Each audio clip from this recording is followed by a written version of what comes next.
జగన్మోహన్ రెడ్డి గారు ఉన్నప్పుడు ముఖ్యమంత్రిగా విశాఖపట్నం రిషికొండలో ఒక అద్భుతమైనటువంటి ప్రభుత్వ భవనాలను నిర్మిస్తే 2 సంవత్సరాలైనా ఆ భవనాలను వాడకుండా ఈ ప్రభుత్వం ఈరోజు ప్రైవేట్ వాళ్ళకి కట్టబెడుతున్నటువంటి పరిస్థితి మీరు చూడండి. ఇక్కడ లీజుకు రిషికొండ ప్యాలెస్ భవనాలు ఆపరేషన్ అండ్ మెయింటెనెన్స్ కింద అప్పగింత ఆసక్తి వ్యక్తీకరణ కోరిన ఆంధ్రప్రదేశ్ టూరిజం డెవలప్మెంట్ కార్పొరేషన్. ఇప్పుడు మొన్నటిదాకా ఇవి జగన్ గారు భవనాలు, జగన్ గారు కట్టించుకున్నారు, ఇవి జగన్ ప్యాలెస్ అని చెప్పి ప్రచారం చేసిన వాళ్ళు మరి ఈరోజు జగన్ ప్యాలెస్ అయితే ఆంధ్రప్రదేశ్ టూరిజం డెవలప్మెంట్ కార్పొరేషన్ ఎందుకు ఇవి ప్రైవేట్ వాళ్ళకి ఇస్తుంది? జగన్ గారి బిల్డింగ్ అయితే జగన్ గారికి ఇవ్వాలి కదా. రెండో అంశం ఇక్కడ వచ్చేటప్పటికి దాదాపుగా 452 కోట్ల ప్రజాధనాన్ని కుమ్మరించి భవనాలని కట్టారని వార్త రాశారు. అంత అవ్వలేదు. అవి 250 నుంచి 300 కోట్ల రూపాయల లోపైనటువంటి ఈ భవనాలు. ఈ భవనాలతో పాటు ఏదైతే ఆ రిషికొండలో జగన్మోహన్ రెడ్డి గారు కట్టినటువంటి భవనాల కింద సముద్రాన్ని ఆనుకొని ఉన్నటువంటి ఒక 9.8 ఎకరాలు కూడా ఏదైతే ఈ రాష్ట్ర ప్రభుత్వం వాళ్ళకి ఇస్తా ఉంది, ఎవరైతే ప్రైవేట్ వాళ్ళకి, ఏదైతే జగన్ గారు ఆల్రెడీ 9.8 ఎకరాల్లో 5 బ్లాకుల్లో ఇక్కడ నిర్మాణాలను ఆల్రెడీ చేపట్టున్నాడు. దాంతోపాటు ఇంకొక 9 ఎకరాలను కూడా కింద ఇస్తా ఉన్నటువంటి పరిస్థితి. ఇక్కడ చూస్తే మొత్తంగా జగన్ గారు కట్టినటువంటి దాంట్లో ఏదైతే Vijayanagara block, Kalinga block, Gajapati block, Vengi block మొత్తంగా 9.8 ఎకరాల్లో ఏదైతే 5 బ్లాకులుగా నిర్మాణాలను చేపట్టారు.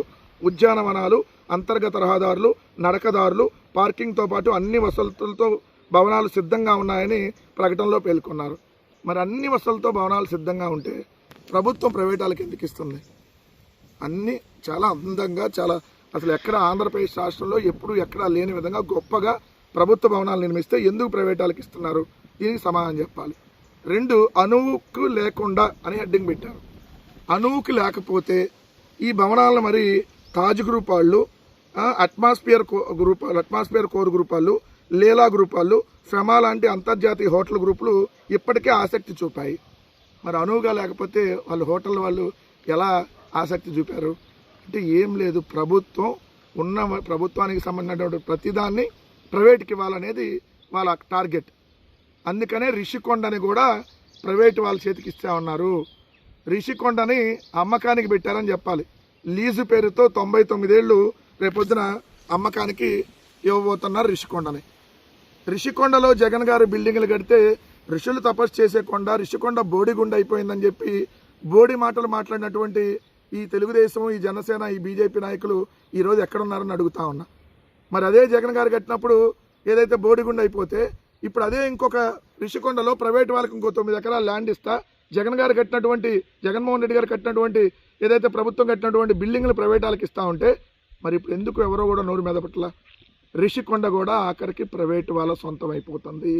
ఆంధ్రప్రదేశ్ రాష్ట్రంలో ఏ దాన్ని కూడా ప్రభుత్వం తరపున ఉంచరు, మొత్తం ప్రైవేట్ వాళ్ళకి ఇచ్చేస్తారనేది క్లియర్గా మరొకసారి అర్థమవుతా ఉంది.